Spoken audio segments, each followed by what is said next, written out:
Julian, having savored a period of domestic tranquility, demonstrated a magnanimous spirit regarding Adrian's fate. He signed the executive order with a flourish of his pen, confirming the arrangement.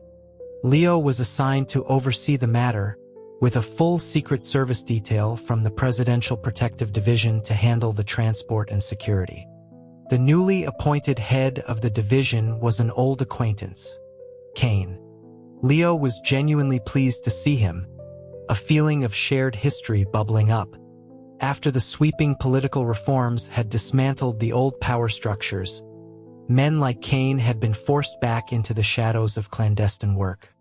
Now, seeing him in a position of public authority and respect was a welcome sight.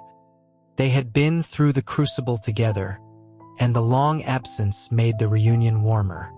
Leo remarked on his friend's impressive ascent, noting that a position so close to the president was a clear path to a formidable future.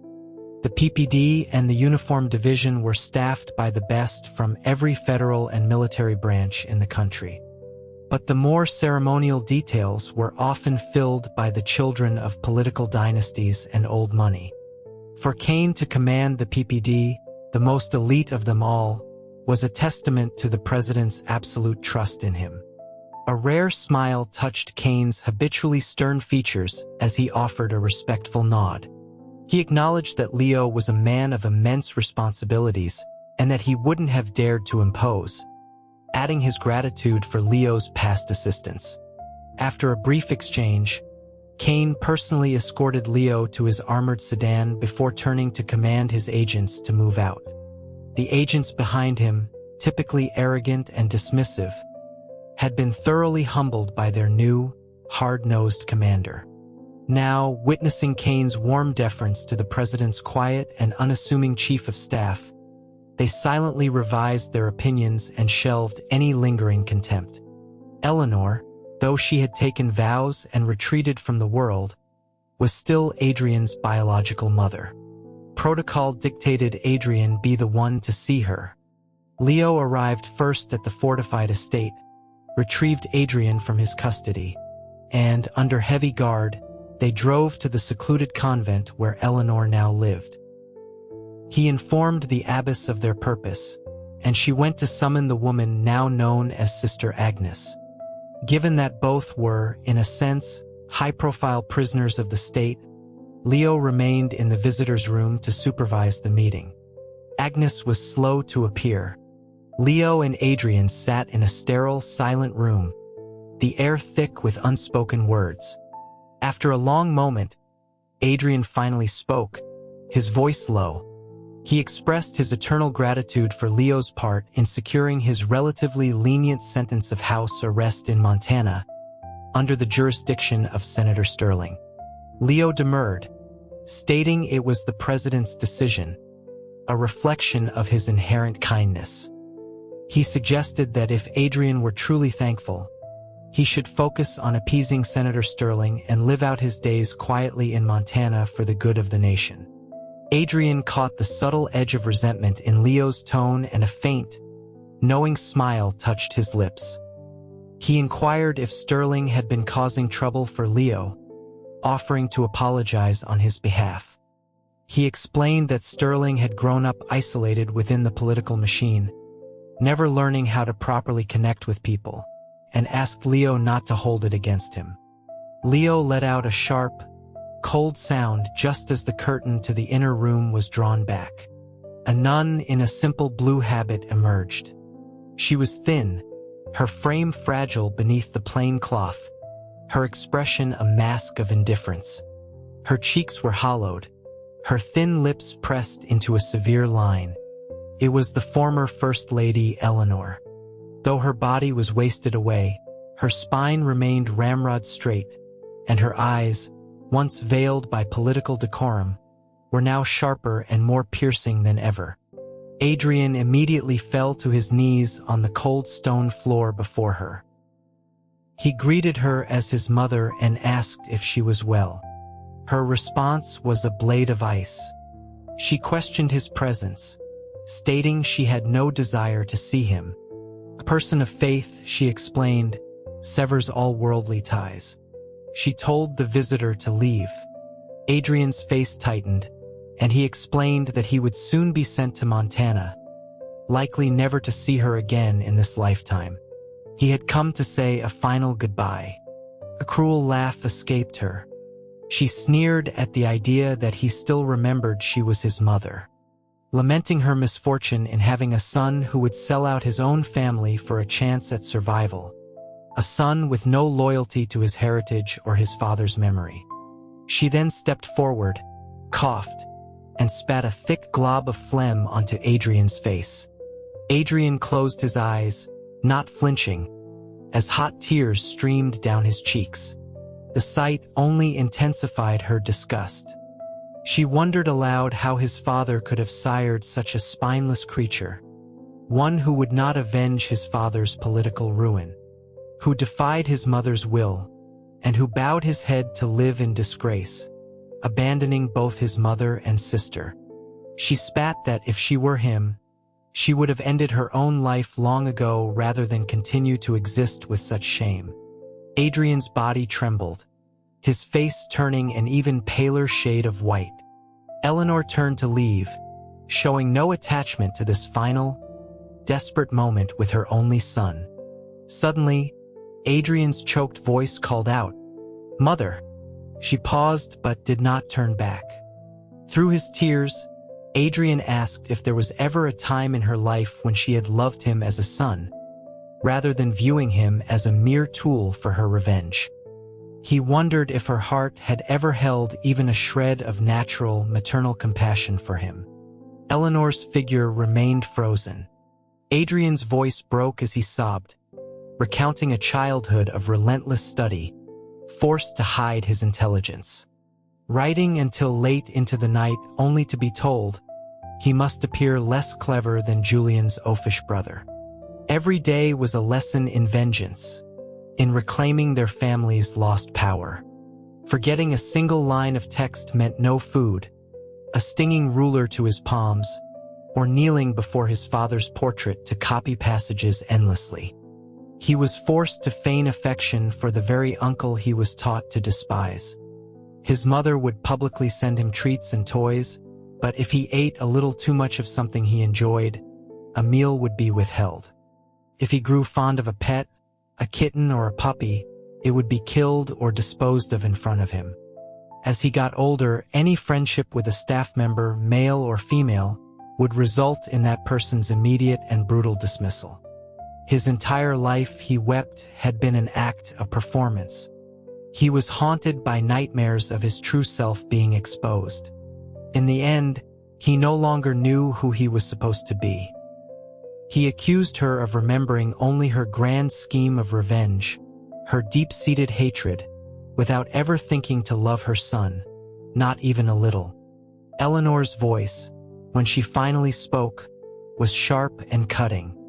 She reminded him of the humiliations his father had suffered, the hardships he endured in political exile, only to be betrayed upon his return. She had swallowed her pride for years, placing all her hope in him. With such a legacy of vengeance to carry, he should have been hardening himself, preparing for the fight, not indulging in thoughts of comfort and a quiet life. She was ashamed of him. He had no right to speak of such things.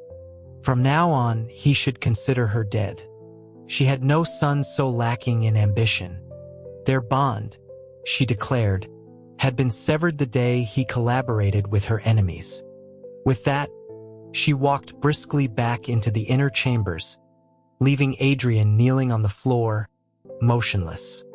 After a long while, Leo rose and offered Adrian the clean handkerchief from his pocket, gently telling him it was time to go.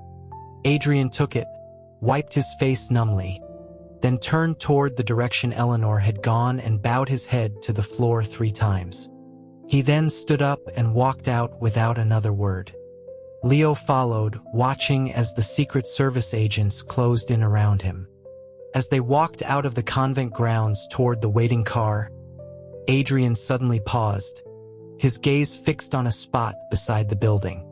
Across a small pond, a figure in a plain coat stood watching them. The pond was wide and the figure wore a hat, obscuring their face. Adrian hesitated for a moment before getting into the car. Leo, standing behind him, also looked over. As the figure saw Leo notice him, he gave a slight, formal nod.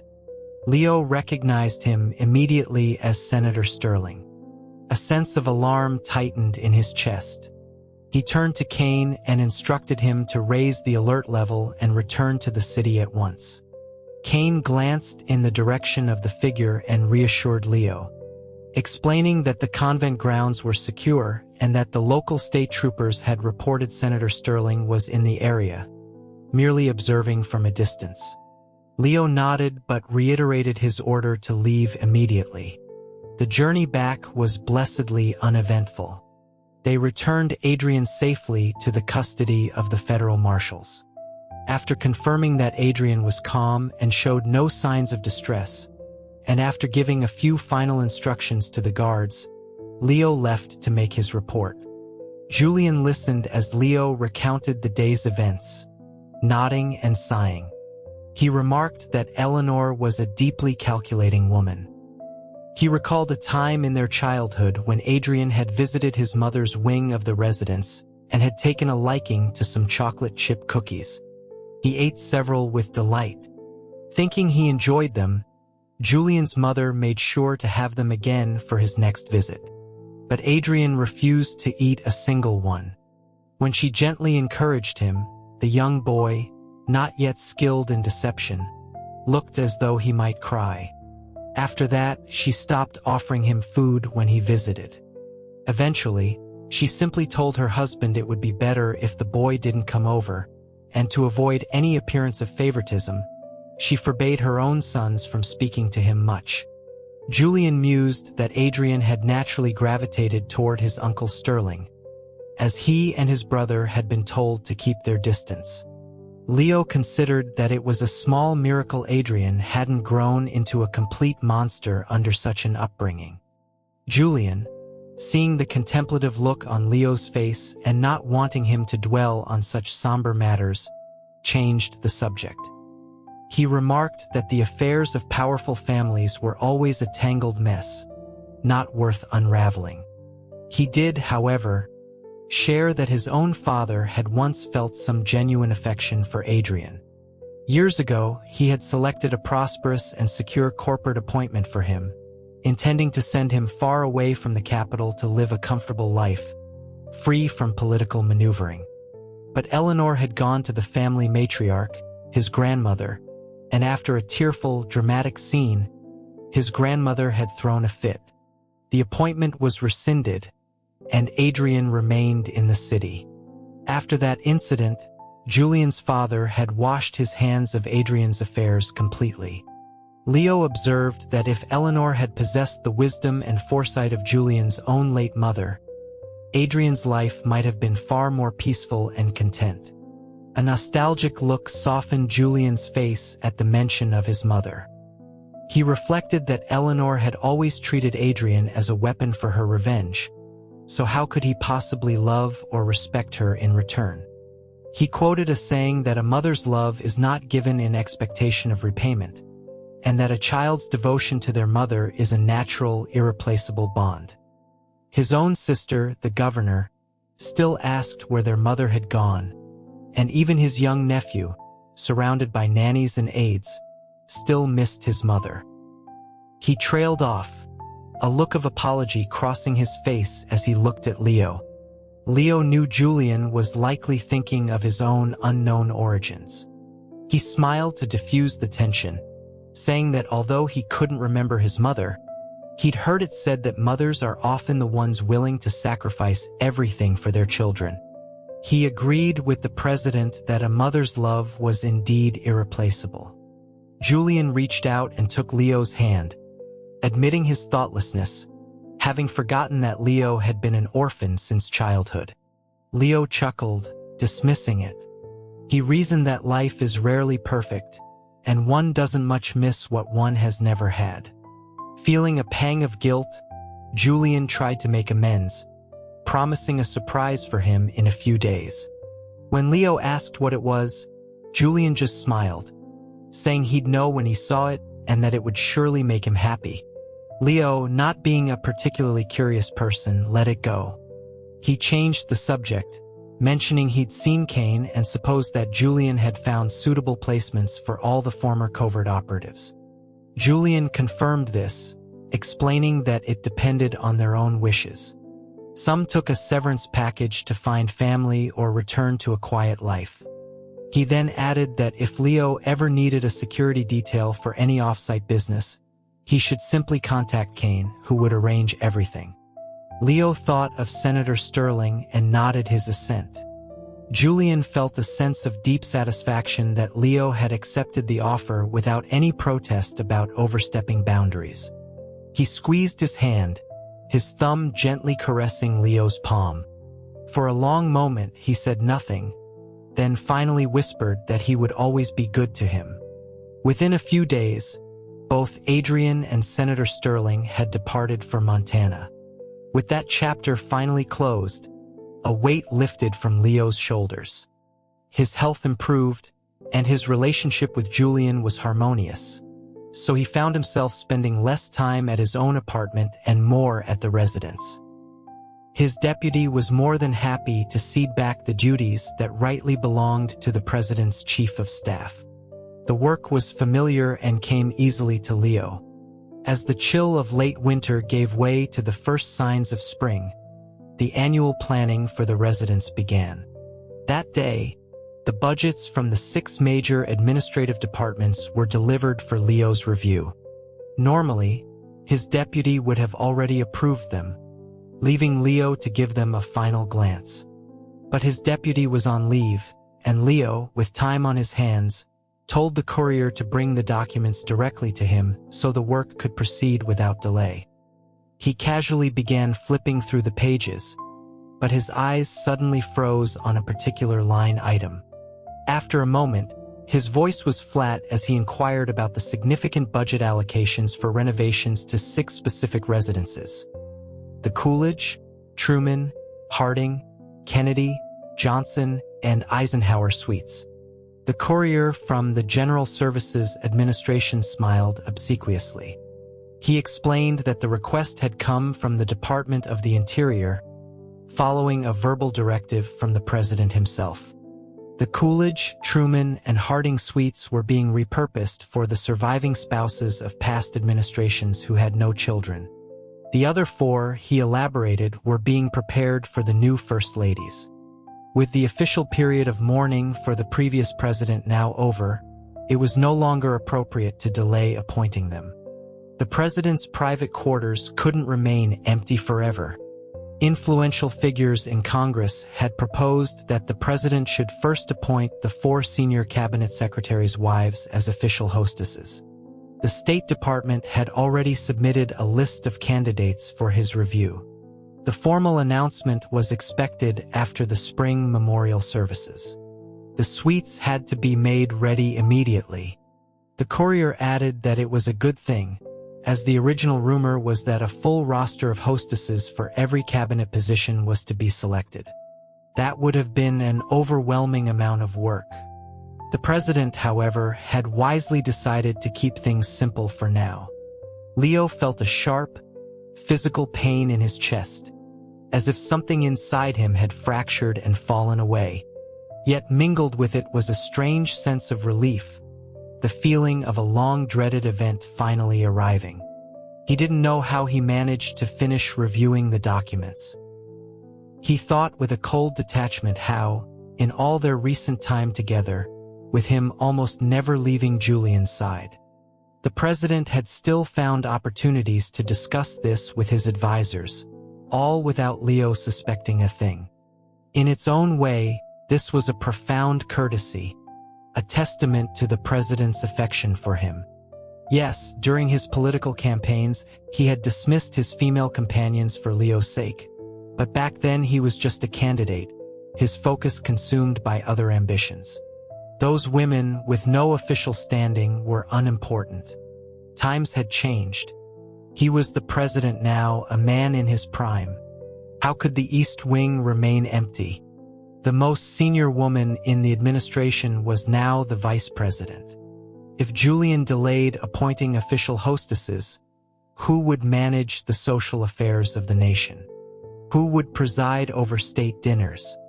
Who would oversee the formal arrangements for his own sister's wedding? Who would be responsible for raising the first son? The position of First Lady would not stay vacant. Perhaps in Julian's mind, he could appoint them and it would be a mere formality, a political necessity, and his feelings for Leo would remain unchanged. But could he, Leo, truly cross that bridge in his own heart? To wait for him to marry, to have more children, to watch him build a family? Julian wasn't just his lover. He was a president, a father, a brother to others, and he would soon be a husband, a man to whom other women would entrust their lives.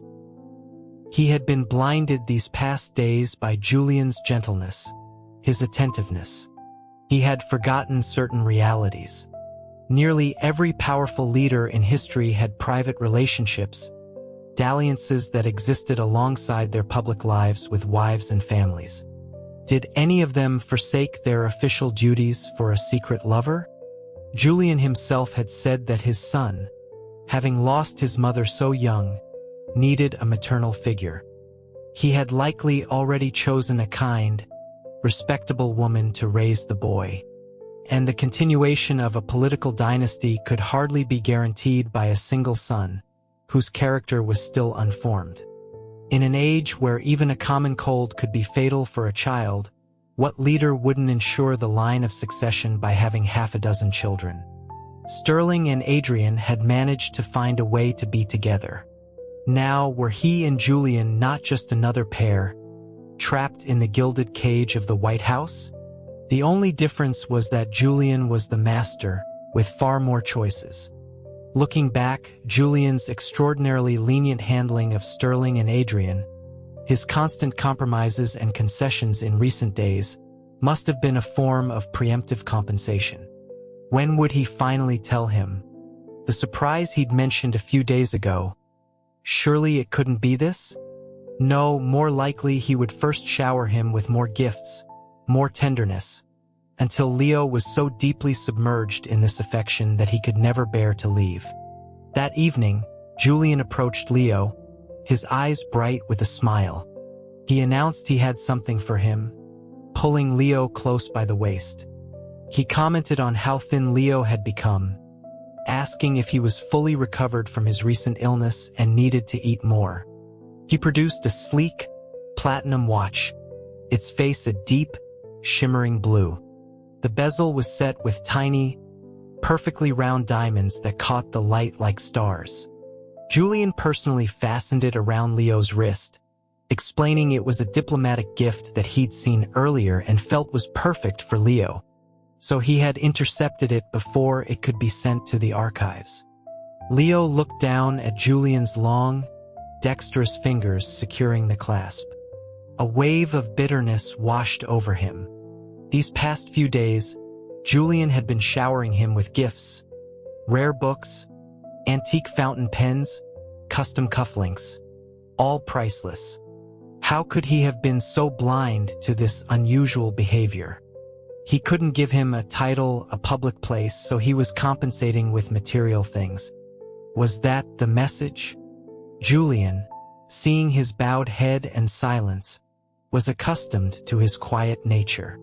He applied a gentle pressure, pulling Leo down to sit with him on the chaise lounge. He murmured that he had fastened it himself and now he wanted to be the one to take it off. Suddenly pulled onto Julian's lap, Leo instinctively reached out, his hands finding purchase on Julian's shoulders to keep his balance. He looked down into Julian's handsome, youthful face. His brow was clear, his eyes sharp. These were his days of triumph. From a sidelined underdog who had schemed for years to a man who had reached the pinnacle of power, he had finally vanquished his rivals. His entire being radiated a vibrant, magnetic energy. An entire nation was waiting for him to lead it. And Leo was just one infinitesimally small part of the vast world he now possessed. Leo leaned down and kissed him. The kiss was filled with an infinite tenderness. He truly cared for this man, irrespective of his power or position. He had watched him grow, advised him, obeyed him, and from the bottom of his heart, he respected and loved him. Julian was taken aback. Leo rarely initiated affection. Looking up, he saw Leo's eyelashes brushing his cheeks, his eyes half closed, his love for him naked and undisguised. Julian's arms, like steel bands, wrapped around him, and he quickly shifted from passive to active. He felt Leo responding in a way he never had before, his tongue, his lips answering his own. A fire ignited within him. In one swift movement, he had Leo pressed beneath him on the chaise, his breath coming in ragged gasps as he fumbled with the buttons of Leo's shirt, his lips finding Leo's face in a frantic, desperate series of kisses. Afterward, Julian still held him close, unwilling to let go, kissing and stroking his smooth skin. He murmured with some regret that the next day was the 2nd of February, and he had a wreath-laying ceremony at the tomb of the unknown soldier, so they should probably rest. Leo opened his eyes. The candlelight from the outer room cast a warm glow. Julian's strong body was slick with sweat, and the eyes that looked down at him were full of love. Yes, at least in this moment, Leo believed that Julian truly loved him. But a lifetime is long, and as president, he possessed too much. He would soon be captivated by other things: the sweet taste of absolute power, the wealth of a nation at his command, an endless variety of men and women. More and better things would be presented to him one by one. Leo was merely a special trophy from his first great victory. He was special because of their shared past, because he had once been lost, because winning him back had required more effort. But soon there would be more and better. Leo wrapped his arms around Julian, pulling him closer, climbing onto him. Julian let out a low, pleased laugh, clearly thrilled by this rare display of possessiveness from Leo. As Leo's hand gently stroked his chest, slowly moving downward beneath the covers, Julian's eyes widened. He gasped out Leo's name in shock, but the sound was swallowed by a wave of ecstatic surprise. He panted, his hands tangling in Leo's hair, fighting the urge to let go as he pulled Leo up, holding him tight. A massive surge of emotion flooded his chest. He couldn't find the words to describe the joy, the love of that moment. He held Leo in a crushing embrace, whispering his name into his ear. At 4 a.m, Julian rose. He had to lead the cabinet and military leaders to Arlington for the ceremony. He hadn't planned on being intimate last night, but Leo's uncharacteristic passion had made him lose control. They hadn't slept until well after midnight, and his body still felt a pleasant exhaustion. But duty called, and he woke on time. Leo, usually an early and diligent riser, was still curled up under the blankets, unmoving. His eyelashes rested on his cheek, half of his face buried in the soft pillow, still deep in sleep. His brow was slightly furrowed, and his dark hair was spilled across the white sheets, making him look both vulnerable and endearing. Julian carefully slipped out of bed, tucked the covers around him, and grabbed his robe, quietly stepping into the outer room. He called for his valet, Mason, and spoke in a low voice, telling him that he was to take over Leo's duties for the day, as Leo was unwell and needed to rest. He was not to be disturbed. Mason bowed his head, not daring to breathe too loudly, and escorted Julian to his personal study for breakfast. A team of aides swarmed in to dress Julian in his formal attire. Then he was gone, heading for the ceremony. The moment Julian left, Leo was awake. He had been feigning sleep, and just as he expected, he heard Julian instruct everyone to let him rest. After the footsteps faded, he got up. He methodically washed, dressed, and ate, then went to his office as usual. He checked the daily ledgers before calmly requesting a pass to leave the grounds. He explained that, with the president occupied with the ceremony and the subsequent state dinner, he needed to go to the State Department to ensure all preparations were in order. The pass was issued immediately. With it in hand, he walked out of the White House gates. He went to the State Department, spoke with the duty officer, reviewed some minor details, and then dispatched an aide with a message for his deputy. He sat in an office there for a while, then mentioned that he'd been so busy lately, it was a rare chance to be out. He remarked that his current suit was a bit conspicuous for a walk around the city. The protocol officer, eager to please, assured him that a change of clothes could be arranged instantly. Within minutes, a discreet civilian outfit was provided. Leo changed, smiled, and said he was just going for a stroll and would have someone pick up his suit later. He walked out slowly, as if aimlessly wandering. He ambled through the city streets and out toward Union Station. The bus ticket was already purchased. He boarded a cross-country bus and didn't look back. There was no lingering, no nostalgia. He paid a little extra to a driver for a private berth on a sleeper train heading west. The steel wheels clicked over the tracks, carrying him away. By evening, as he looked out the window, the lights of Washington, D.C. were long gone, replaced by the vast, open darkness of the country. By now, the gates to the residence would be locked. His aide would have realized something was wrong, but with the president at a state dinner, he wouldn't dare interrupt. The most he could do was report to Leo's deputy. Julian would likely not know until after the banquet. And because Leo had shown no signs of distress, they wouldn't immediately suspect he had left on his own. They would probably launch a search within the city first, assuming a kidnapping.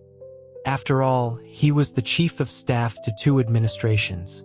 In the eyes of the world, he knew a great many state secrets. His previous abduction by Sterling had gone undiscovered for some time, which gave him a crucial head start. In his apartment, among the priceless gifts from Julian, he had left a single sheet of paper. The love and history of the past years were too heavy to be contained in words. He couldn't explain why he was leaving. He didn't blame Julian. He just didn't want to play that role anymore. So he had written just 2 words: "I'm gone." He could imagine Julian's pain upon finding it, but time would heal everything. Julian possessed so much. He wouldn't forget him, but he wouldn't be consumed by his memory either. And that was for the best. To part while they were still at their best, before either of them had a chance to change, preserving the perfect memory of who they were to each other. Leo thought this dispassionately, feeling neither grief nor joy. At a small, dusty bus station in the middle of nowhere, he got off. The town was tiny, but it was a crossroads. He changed his clothes and his direction, traveling by whim. He switched buses and trains several times until he reached the Pacific coast. The sky was vast, the sun brilliant. A sea breeze brushed against his face. He squinted at the sky, watching the clouds drift and curl. Gulls soared on outstretched wings against the brilliant blue. All the places he had never had a chance to see in his past life were now open before him. Though his body was incomplete, he had always been a man in spirit. Love was something one could pick up and, when necessary, put down. What was there to be unable to let go of? Far from the noise and intrigue, there was the silver sea, green hills, and white clouds. Leo drifted, working odd jobs with the cash he'd had on him, writing letters for the illiterate, washing dishes, stocking shelves. He never stayed in one place too long. After all, his body was different from other men's. If he stayed too long, someone would notice. He would work for a while, save up a little money, and when the opportunity arose, he'd move on to the next place he'd only ever seen on a map. Although many of these places were far less developed in this era, he felt his life being enriched, expanded by the journey. Thanks to his disciplined yoga and exercise regimen, his health remained excellent. He never fell seriously ill. Traveling the country, he would occasionally hear snippets of news from the capital. The new president was a titan on the world stage, commanding respect from all corners of the globe. The president had appointed a successor, granting a national amnesty. He listened to these rumors and reports like any other ordinary citizen living under the rule of this great leader, and then he would move on, living his own life. The distant courtly life seemed to exist only in his memory. He was no longer a servant in a palace, but a free and untethered soul. The third spring, after 2 years of wandering, he felt it was probably safe. He began to travel more widely, no longer so cautiously avoiding major cities. As spring blossomed, he found himself near a lakeside town in New England. He was suddenly struck by a memory of the apple blossoms on an island there, an island where he and Julian had spent a week years ago, back when Julian was just a candidate. He found a ferry to take him to the island. The ferryman was chatty, telling him that years ago, someone had planted acres of apple trees there. He said they were more beautiful than any others, with fuller blossoms. He'd heard that the current president himself had ordered them planted back when he was campaigning in the area, and that some of the trees were even planted by his own hand. Leo smiled but said nothing. As they approached the island, he could see a distant haze of pink, like a cloud resting on the water. The sight filled him with a quiet anticipation. When the ferry docked, Leo paid his fare. As he stepped onto the pier, he noticed a few fishermen mending their nets at the shore. He glanced at them, thinking one of them looked vaguely familiar, perhaps from his visit years ago. He took a few steps, and then a strange feeling washed over him. The fishermen on this coast were poor.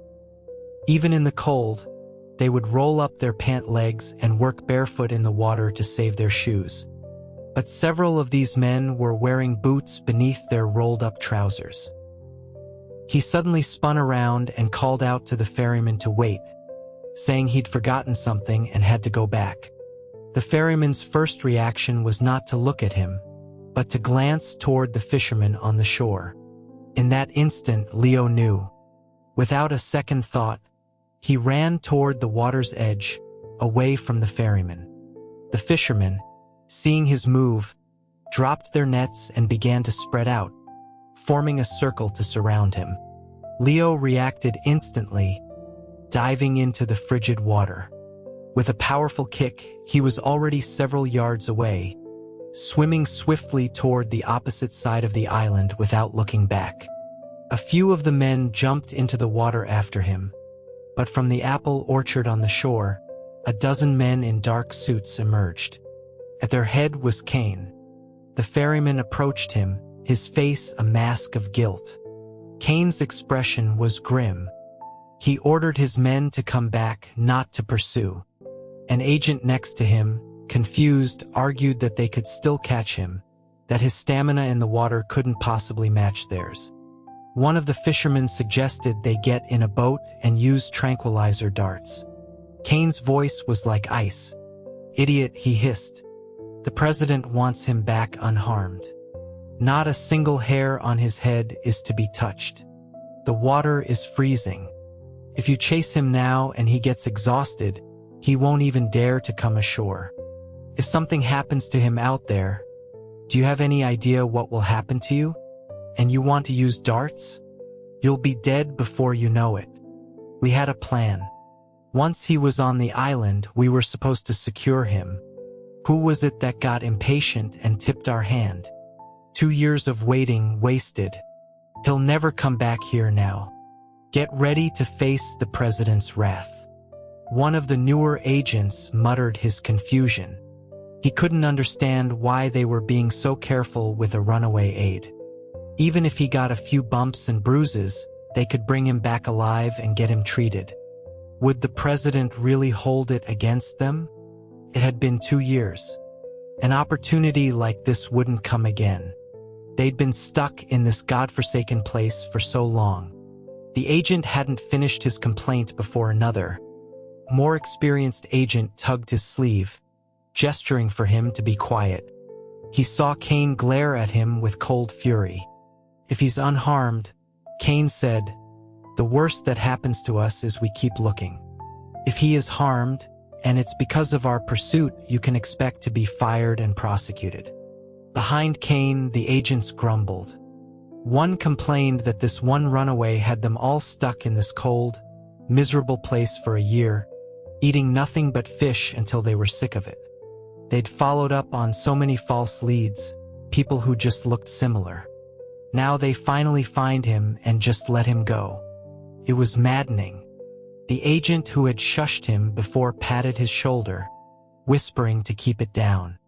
He explained that Kane had been with the president for years and knew him best. This wasn't just some runaway aide. This was the man who had served the previous president, the only one of his inner circle to survive. He had been with Julian since they were young. If the president wanted him back alive and specified not a hair was to be harmed, then they had to be careful. He wouldn't be coming back here, that was for sure. Their next assignment would be somewhere else. He told the new agent to be patient. You didn't see what Washington was like 2 years ago when he disappeared. The entire Secret Service, FBI, everyone was mobilized. They searched the city for half a month, then expanded the search nationwide. People lost their jobs over this. You're new. You don't know. They searched so thoroughly you couldn't have hidden a needle, and still they found nothing. Kane heard them whispering behind him. He worried about what would happen to Leo, jumping into the sea on such a cold day. He worried about the president's reaction when he filed his report. A mix of anxiety and frustration churned within him.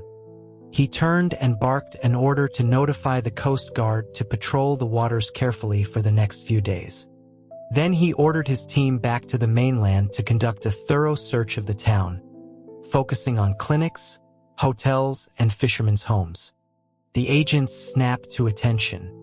Kane sighed, looking out at the vast, empty sea, already composing the report in his head, trying to find the words that would soften the blow of this failure for the president. Leo had no idea of the turmoil he had caused. He swam for what felt like an hour before he spotted a vessel. It didn't look like a Coast Guard cutter. It was smaller, more like a private yacht. He decided to risk it and swam closer, calling for help. Someone on deck heard him and threw down a rope. He had just started to climb when he looked up and saw Rick Moreno staring down at him from the railing. Their eyes met, both men frozen in shock.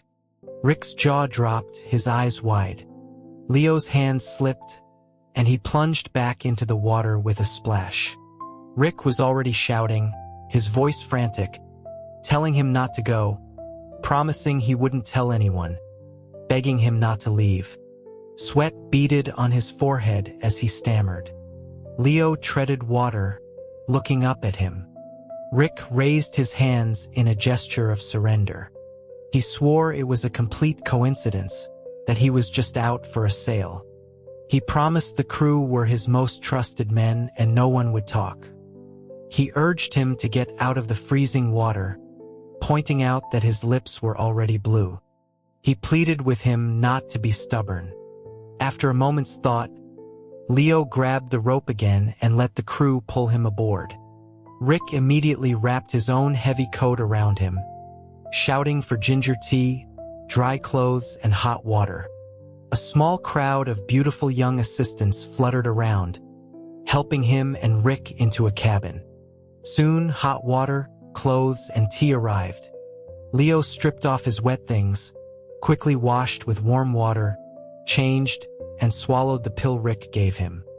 He allowed Rick to direct the attendants in rubbing his limbs to restore circulation. After a long while, a painful tingling returned to his hands and feet. Rick sat beside him, sighing dramatically. Man, why do you do this to yourself? Why? Leo took a sip of the hot tea. What are you doing here? Rick dismissed his attendance with a wave of his hand. My friend, it's all for the sake of my career. After you vanished, I was personally hauled into the Oval Office for interrogation. They searched my apartment, questioned all my staff separately. It was a nightmare. I only took you out for dinner once. I swear, I wouldn't dare help you escape. Even if I were tired of the good life, I've still got my whole family's reputation to think about. He recounted the night he'd had Leo dropped off at his apartment. How the junior aide on duty had given him a strange look and later reported that Leo hadn't returned until dawn, looking pale and exhausted. You should have seen the look on the president's face. Rick shuddered. He was this close to having me arrested for treason.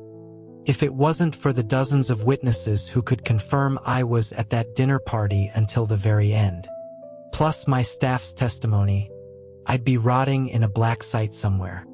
He said that eventually the president must have had a change of heart. They even brought Senator Sterling back to D.C. for questioning and held him for a month before sending him back to Montana, though they kept his son in the capital as a hostage. And me, Rick lamented, I got caught in the crossfire. I was exiled back to Florida to a do-nothing job. Now my older brother has me out here training the damn Coast Guard reserves. My friend, if my brother hadn't managed to secure a command post out of this, my family's political capital would have been completely wiped out. Leo saw that despite his complaints, there was no real resentment in Rick's expression. He knew this was just his usual act, playing the victim to gain sympathy. Leo couldn't help but smile. I'm sorry. I didn't mean to drag you into this. Rick sighed again. You really have a death wish. You had a golden ticket and you just threw it away. You know, I thought I saw some PPD guys in town the other day. I guess they were after you.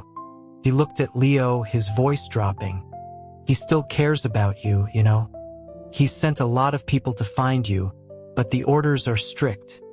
You're not to be harmed in any way. Look, whatever it is, don't be so stubborn. This is his country. Where can you really go? Leo shook his head. Just drop me off at the nearest port. And pretend you never saw me today. Even if you can't keep it a secret, it's fine. He won't be seriously angry with you. He's a fair man. He needs allies now that he's in office.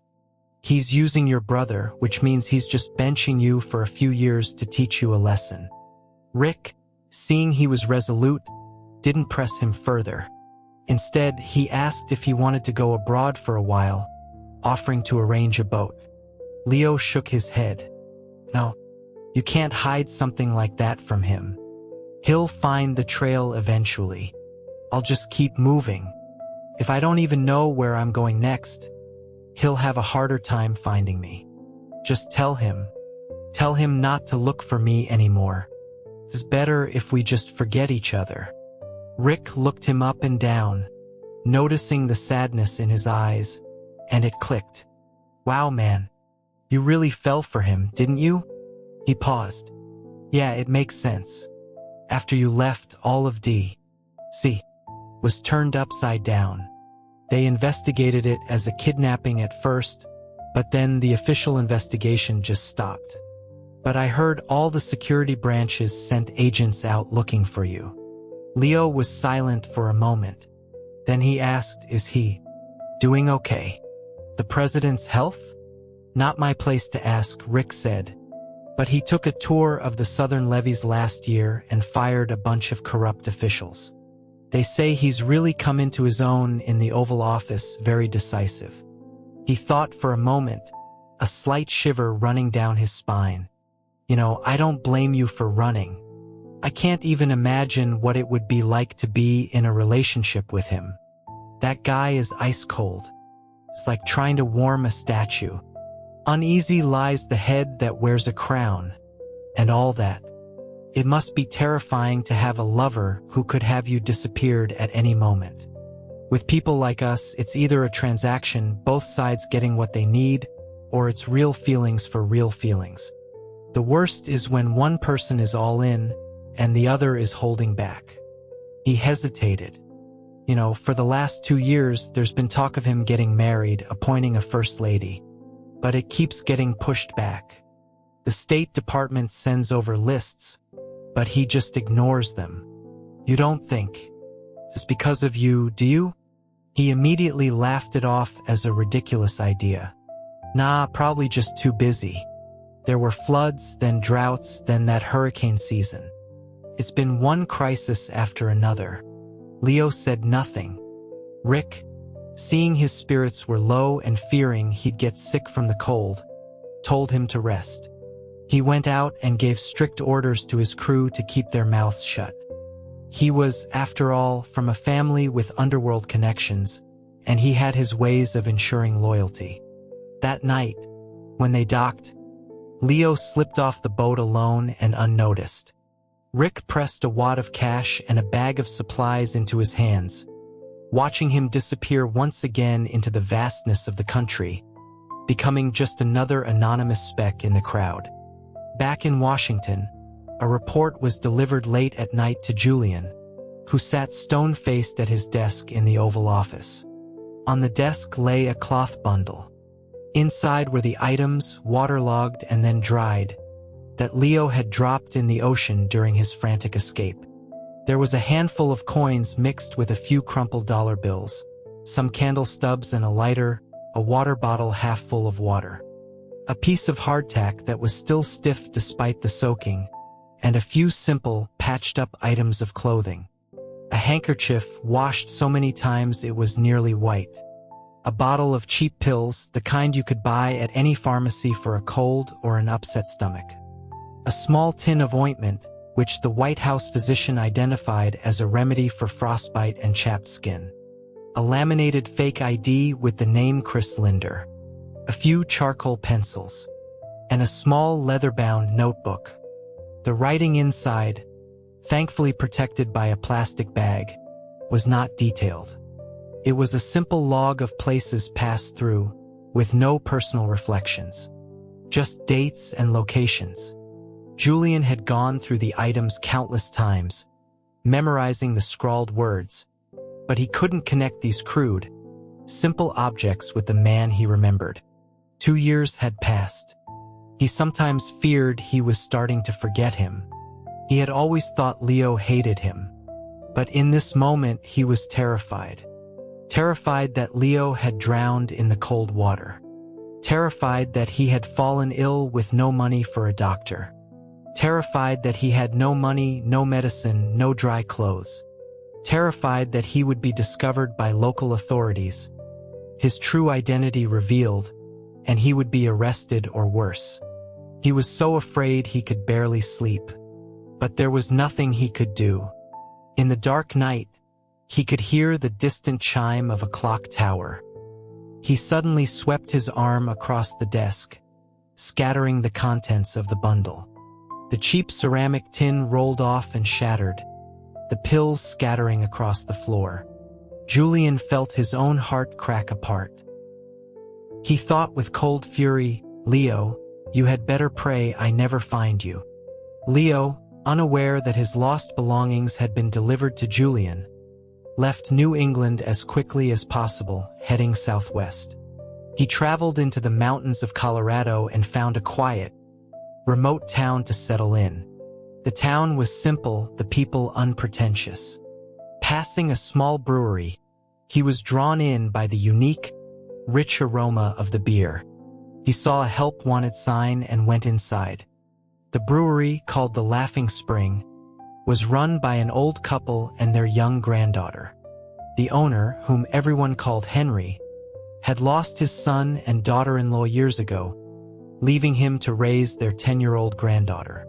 Their last apprentice had contracted tuberculosis, and since they also served food, they had to let him go, giving him a generous severance. They were desperate for a new hand. To their surprise, the newcomer, Leo, was a quick study. He learned every step of the brewing process. Mashing the grain, adding the yeast, fermenting, bottling, as if he'd been doing it his whole life. He could also read, write, and do the accounts. He could even manage the front counter by himself. He was worth 3 men. The old man was so pleased he gave him a raise after the first month. Leo was happy too. The job came with room and board. Henry was an honest man, using only the best ingredients, never watering down his product. The beer was rich and flavorful. Every day after work, Leo would pour himself a small glass and sit by the window, watching the sun set over the distant peaks. The last light catching the brewery's simple flag fluttering against the pear blossoms. Sometimes he would think of that man far away in the capital. Was he, with his serious, self-disciplined nature, buried in state affairs day and night, with no time for himself? After all this time, was he still searching? Was it a matter of a leader's pride, an unwillingness to be defied? Or did he truly, genuinely miss him? The days passed like water flowing in a stream. Leo thought he might live out a few peaceful years there. But then war came to the border. He heard snippets of information from traveling merchants. A separatist militia, the Wolgast movement, had invaded from the north, crossing into Washington and Oregon. The Regional National Guard, under federal orders, had been deployed but was soundly defeated.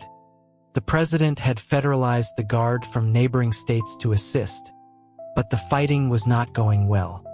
The Wolgast militia, though only a few thousand strong, was highly effective, and the federal forces seemed unable to gain a foothold. The messy political fallout from the previous administration's reforms was partly to blame. The rebellion of the governors of Texas and Florida a few years back had drained military resources. And though the rebellions were quashed and taxes were waived to help the regions recover, the nation's strength had not fully returned. Soon, military recruiters came to their small town. Henry paid a fee to exempt himself, but every able-bodied young man on the town's official roster was conscripted to transport supplies and build fortifications. A cloud of gloom settled over the town. They heard that, in the nearby villages, every single young man had been taken. Though they were officially civilian support, they were going to a war zone. If 5 out of 10 came back, it was considered a good outcome. The town was left with only the old, the sick, the women, and the children, along with outsiders like Leo who weren't on any official records. The stream of travelers and merchants dried up. The town's businesses, which depended on them, began to fail. Many shops closed. With the young men gone and no customers, Henry sighed and moved his remaining grain stores into the cellar, ceasing all brewing operations. Then, suddenly, news arrived that the president himself was coming to lead the campaign. Leo frowned. The old guard units that had participated in the previous rebellions had been weakened, and the militia that had supported them was in disarray. The Wolgast movement had risen in this power vacuum. They were fierce but not invincible. It was just a matter of deploying more troops and time. Julian had only been in office for 3 years. His power base was not yet fully consolidated. The vice president was still young. Though Sterling and Adrian were exiled, Julian's own brother, Michael, was still in the capital. Though he had been sidelined by the previous president, who could say if his ambitions had truly been extinguished? How could Julian be so reckless as to leave the capital to personally command a military campaign? He was no longer a general. He was the leader of the nation. The Pacific Northwest was a remote frontier. It was too great a risk. Leo couldn't understand it. But the news was all secondhand, passed from traveler to townsfolk. Could be nothing more than a rumor. Leo tried to reassure himself. One night, chaos erupted in the town. Dogs barked, chickens squawked. Leo got dressed and went outside. He saw Henry ushering his wife and granddaughter inside. Then came a loud banging at their door. Leo opened it to find several soldiers pushing their way in. They announced that by order of the commanding general, for the purpose of defeating the rebels, all males were being conscripted as laborers, and each household was to provide 100 pounds of grain. Any resistance would be met with immediate execution. Leo was shocked. He saw teams of soldiers kicking in the doors of the neighboring houses, forcibly confiscating food. He and Henry, being men, were herded at gunpoint into the town square. A large group of males was already gathered there, from old men in their 60s to boys who couldn't have been more than 12. A woman was on her knees, begging a man who looked like an officer, pleading that her son was only tall for his age, that he was only 12. The officer ignored her, ordering his men to drag her away. His voice was cold as he addressed the crowd. He spoke of the urgent crisis at the front, the need for laborers to transport supplies. He promised they would be released once the job was done. But if they failed, the enemy would break through and their families, their wives and children would be at risk. He spoke of patriotic duty, of the rewards that would come with victory, and of the swift execution that awaited any who refused. He announced that they would be organized into groups of 10. If one man escaped, the other 9 would be executed. Leo watched as the soldiers piled the confiscated grain in the square. Soon, carts, oxen, and mules were also commandeered. The soldiers then forced the conscripted men to load the grain onto the carts. They were not allowed to return home. Their families could only bring them food and supplies for the road. Henry's wife, her eyes red and swollen, rushed to give Leo a poncho, a hat, a bedroll, a water canteen, and some rations. Wiping her tears, she begged him to look after her husband. Henry tried to comfort his wife, saying it was just a supply run and he'd be back soon. He told her to take care of their granddaughter. He then told Leo that his wife had packed him some of their homemade whiskey and chili peppers, advising him to have some every day to ward off illness. In a single night, Leo went from a brewery apprentice to a conscripted laborer. They marched in silence, pushing the carts and carrying sacks of grain, as if they had all accepted their fate as ants in a vast, uncaring world. Leo had never experienced such hardship in either of his lives. After the first day of carrying the heavy sacks, his shoulders were swollen and raw, and blisters had formed on his feet. But he gritted his teeth and pushed on. The second day, he was more accustomed to it and even managed to secretly take some of Henry's load onto his own shoulders. They marched day and night with only brief rests. During these stops, they would find a sheltered spot, wrap themselves in their ponchos, and huddle together for warmth. Men and animals alike were exhausted. He saw draft horses collapse and die in the rivers. If this was the fate of the animals, what hope was there for the weaker men? All along the road, he saw the bodies of those who had collapsed from exhaustion or illness, left where they fell. Perhaps it was Henry's whiskey and peppers, but Leo forced himself to consume some every day, no matter how tired he was. He stayed as far as he could from the corpses. Though at every moment he felt he was about to collapse, he did not get sick. He somehow endured. After 10 grueling days, they finally delivered the grain to their destination, a fortified town called Rock Creek. But they had arrived just in time for a major defeat. Before they could even get a drink of water, they were herded onto the battlefield to collect the dead.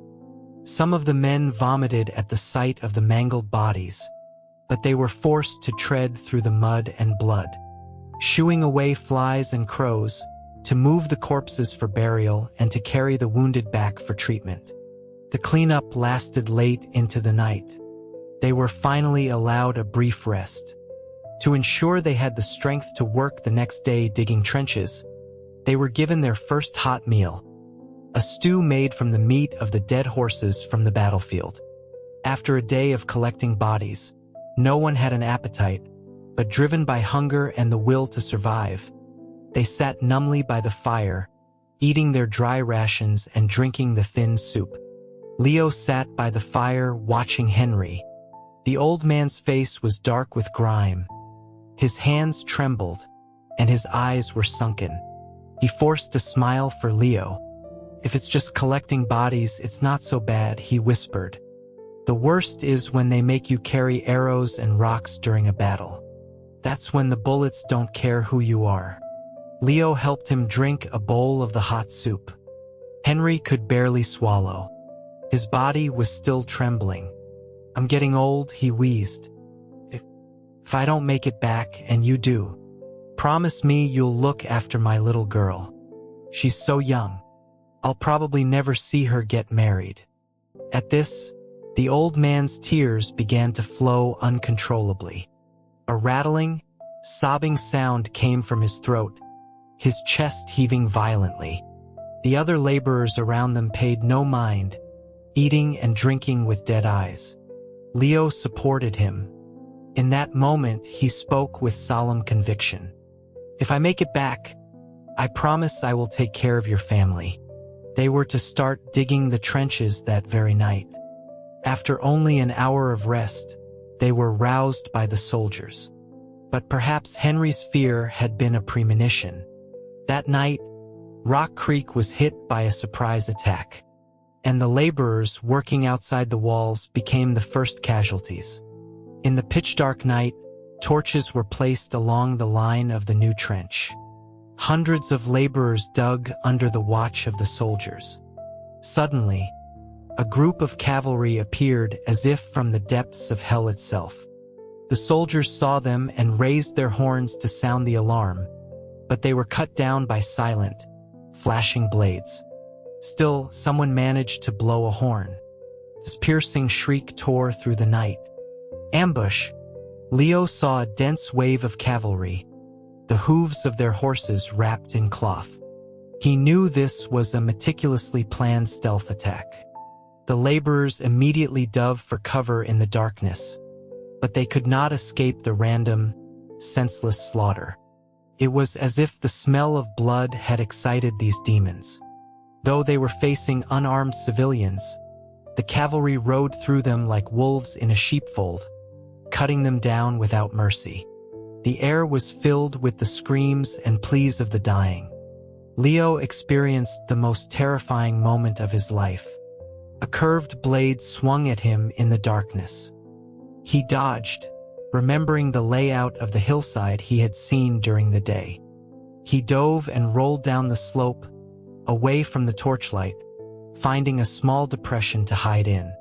In the dark, he could not distinguish friend from foe. He worried for Henry, but he knew in that moment it was every man for himself. He could only curl into a ball, listening to the screams and the thundering of hooves. The ground trembled.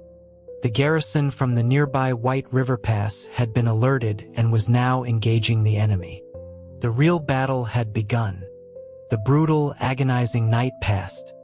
By dawn, Rock Creek had fallen. White River Pass was also lost. Leo, watching from a distance, saw the enemy's flags being raised.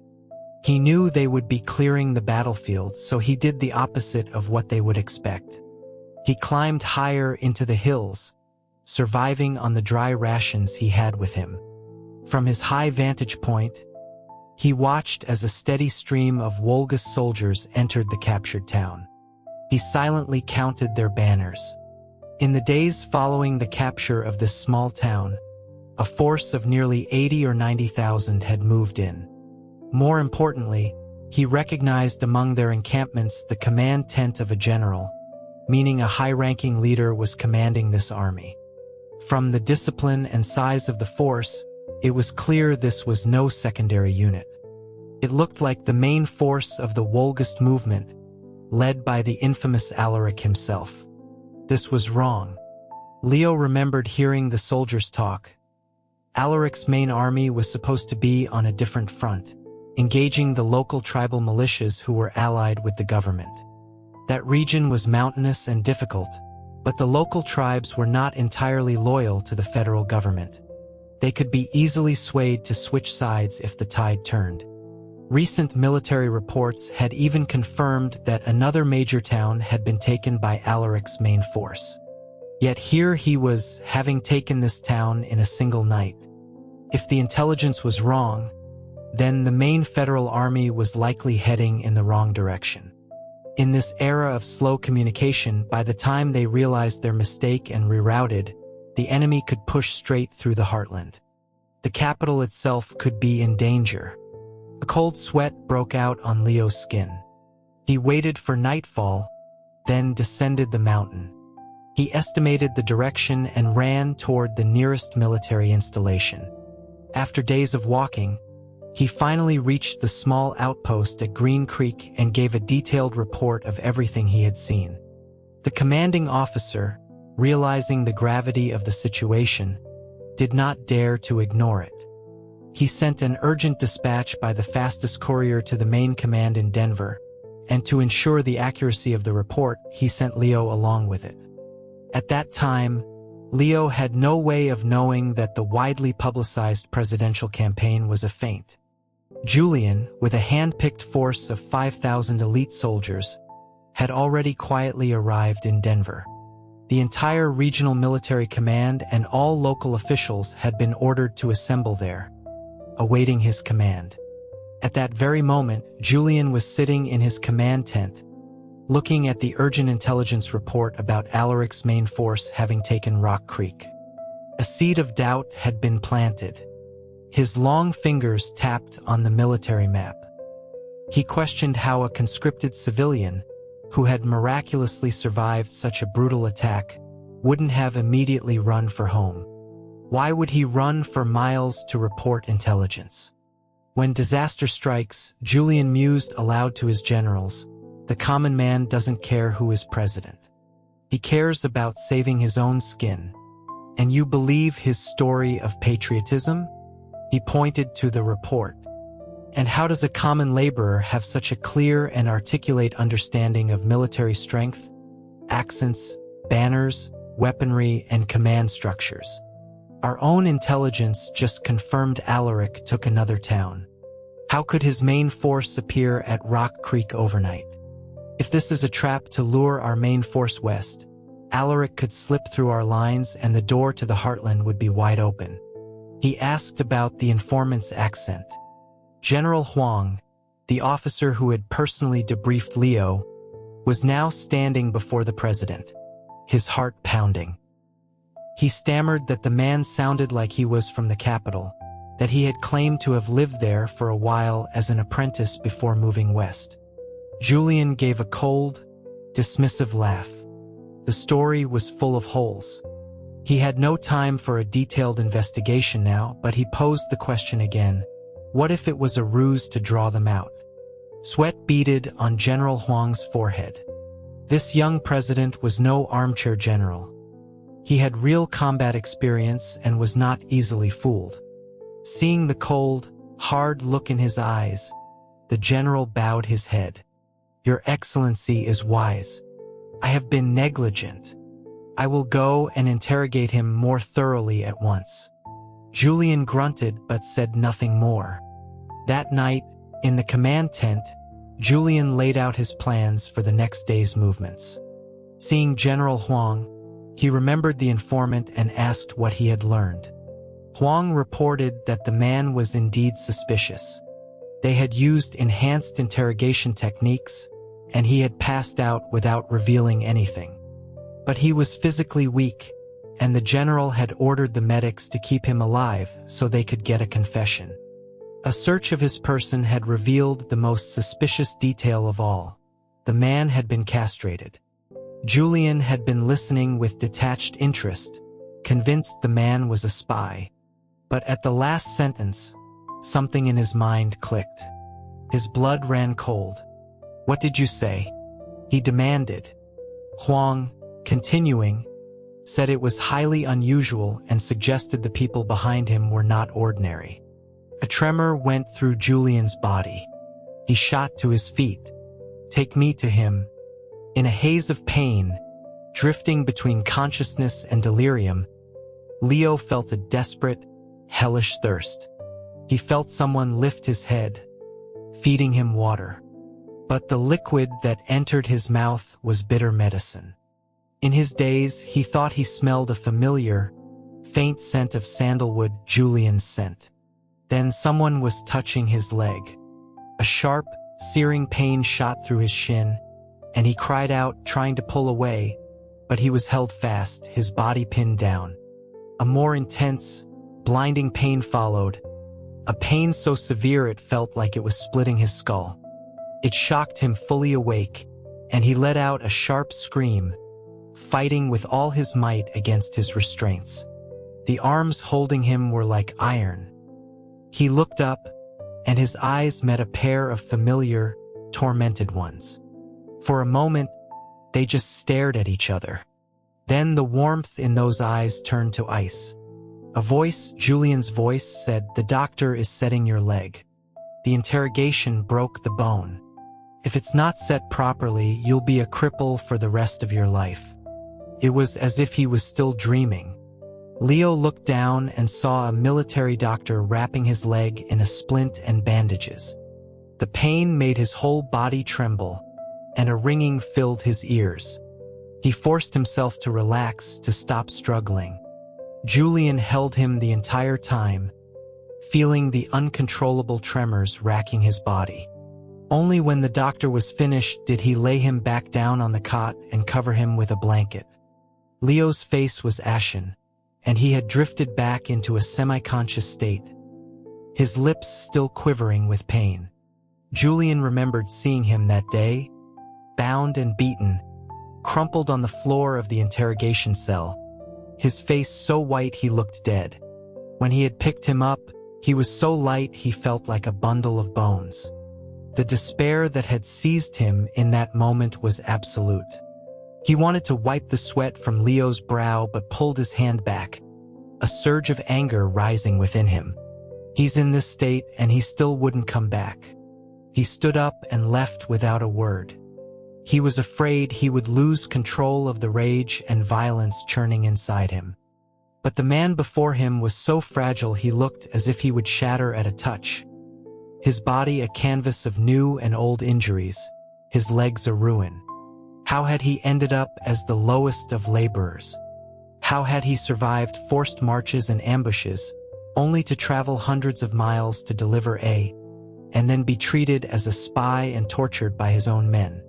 How much had he suffered? Julian was filled with a towering rage, but he had nowhere to direct it. Leo saw Julian's face once in a blur and then not again. By the time his fever broke and his mind cleared, he almost believed it had been a dream. But the appearance of Cain confirmed that he had, indeed, walked right back into the lion's den. According to Cain, Julian had already left with the main army. Leo was to remain in Denver to recover, with good food and medical care. There were soldiers outside his door at all times, and a rotating staff of aides inside, day and night. He thought the level of security was excessive for a man with a broken leg, but Julian must have given a direct order. The most he was allowed was to walk in the small, enclosed garden. No one could enter or leave without being questioned. He had no idea what Julian planned to do with him, a runaway aide. He must be furious. Though Leo knew Julian would never truly harm him, a sense of dread, like a prisoner awaiting sentencing, settled over him. Cain sighed. The president sat by your side for a whole day and night. He didn't rest at all before he had to leave. The military situation couldn't wait. He just told us to make sure you recovered. If anything happens to you this time, it's our heads. So please, Leo, for our sakes, just stay put. He added, the last time when you jumped into the ocean, the news got back to D.C. and the president fell ill. He kept working, but all of us who were close to him knew it was the stress. It took him 2 months to fully recover. Then this conflict started. This situation never required his personal command. Do you know why he came? He saw your notebook. He calculated that after leaving New England, you would most likely head west, to the remote frontier. He was afraid you'd get caught in the conflict. He told me privately once that if you wouldn't stay by his side, if you just wanted to be an ordinary citizen, then fine. But he couldn't stand the thought of you not even being able to live that life in peace. With all the regional political machines dismantled, only the president could mobilize the resources and troops this quickly. But it was incredibly risky. The entire cabinet practically knelt and begged him not to go, but he overruled them all. The vice president is running the country with a council of advisors now. If this war drags on, who knows what will happen? We've seen it before in our history. Julian's brother might start getting ideas. Leo thought of the old imperial histories. How is Sterling? He asked. Kane shook his head. The president is too soft. Sterling is still living comfortably under house arrest in Montana. Before he left, his own Secretary of State suggested he should have Sterling secretly eliminated. He refused. He even said that if fate willed it, then it was a cycle of cause and effect. Perhaps Sterling really did have the destiny of a king. If I get it, it is my fortune. If I don't, it is my fate. He said he's seen everything in this life, and it's all much the same. Leo was stunned to hear such world-weary, fatalistic words from Julian. He was so young at the pinnacle of power. He should be full of ambition, reveling in the power he wielded. Kane glanced at his face and sighed internally. This man, Leo, clearly cared deeply for the president as well. Not just in the past, but now. He had risked his life to bring them that intelligence. And during his initial treatment, when he was delirious with pain, no one could calm him. But when the president held him, he had quieted down immediately, instinctively leaning into his embrace. When Julian tried to let go, he had clung to his hand. None of the doctors or aides in the room had dared to look up. The president had held him until he fell into a deep sleep, only leaving when the military situation became too urgent to ignore. Thanks to the correct intelligence, Julian's army was able to intercept Alaric's main force. A string of victories followed. The decoys and aides who had been part of the public presidential campaign finally arrived in Denver, led by Julian's valet, Mason. The moment he saw Leo, his lip curled. Well, if it isn't the great chief of staff. You're finally back. The heavens have eyes. You just wait and see how the president deals with you this time. Do you have any idea how much we all suffered when he found out you'd run? Leo could only offer a weary smile. Mason, seeing how thin and worn he looked, softened his tone slightly. And here I thought you were out there living the high life. After a pause, he asked, Do you remember Weston and Pierce? Leo looked up, surprised. Mason continued, They came back right after you left. The president had them brought back secretly. It's a shame, neither of them can speak anymore. And their hands shake too much to write. When we ask them where they were, they just shake their heads. The president still keeps them on his personal staff. They are so grateful to be able to serve him again. Completely loyal. Weston even tried to ask me once, using gestures, where you had gone. Looking at them, I kind of understand why you wanted to run. The president is a good man, and they survived, but there's a certain, there but for the grace of God feeling. It's a hard life for people like us. But is it any better out there? You've been out there for a while now. You've seen that life as a commoner isn't easy. Is it? It's better to stick with the president, especially now while he still cares about you. Leo was silent. Weston and Pierce found and brought back. That must have been the surprise Julian had promised him. In his own way, Julian had been trying to be good to him. He had given him priceless gifts, shown him favor and affection. He had even, at great political risk, kept alive the people Leo cared about, and had gone to great lengths to find those from his past. For a leader, this was perhaps the greatest love he was capable of showing. But just as those in power often have their hands tied, a single word from them could mean death for thousands. Sometimes they didn't even have to speak. Others would act on their own initiative to solve problems for them. And so, when he stood at that highest peak, he became the loneliest man in the world. Because no one dared to walk beside him. No one wanted to be his true friend, only to gain power, money, or something else from him.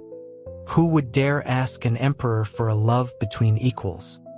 3 months later, in the deep autumn, Alaric was personally captured by Julian. The army began its triumphant return. Leo's injuries had mostly healed. Under the careful treatment of Cain and the military doctors, he had gained some weight back.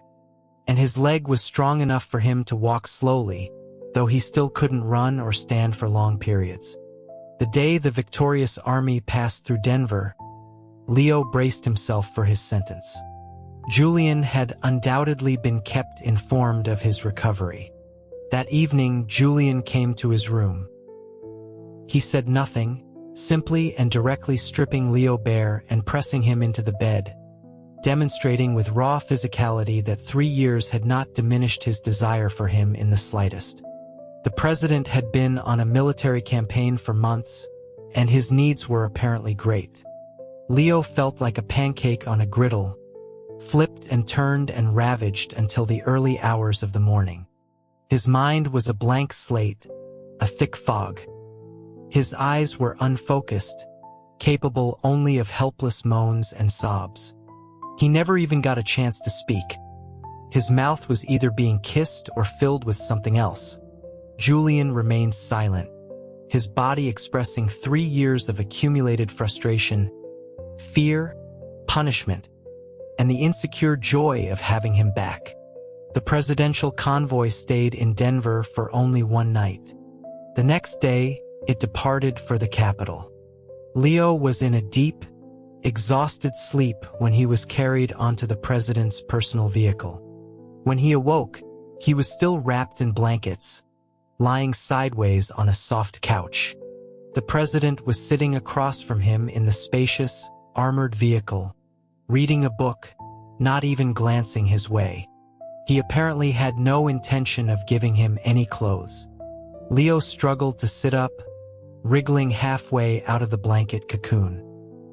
He saw that his body, from his chest all the way down, was a canvas of purple and blue bruises and bite marks. The esteemed president seemed intent on continuing their Cold War, burying his nose in his book. Leo sighed, pulled the blanket around himself, and reached for the pastries on the small table. After a night of strenuous activity, he was ravenously hungry. He ate a few, but they were dry and he nearly choked. He reached for the teacup and took a few gulps of water, but just then, the vehicle lurched and he spilled water all over his chest, soaking the blanket. He looked awkwardly at Julian, but Julian remained engrossed in his book. Leo shifted, trying to put the teacup back on the table. His legs, tangled in the blanket, were sore and numb. His entire backside ached with every jolt of the vehicle. He tried to turn over onto his stomach, but the vehicle hit another bump. Trapped in the blanket and off balance, he tumbled off the couch. Just as he was about to hit the floor, a pair of strong arms caught him. He squirmed awkwardly, but the sudden movement caused the blanket to slip off completely, exposing most of his body. Julian's gaze fell upon him. His hand moved, pressing against the small of Leo's back. Leo looked up in surprise and saw the familiar desire flaring in Julian's eyes. A sense of dread washed over him, but it was too late. Julian was already on top of him.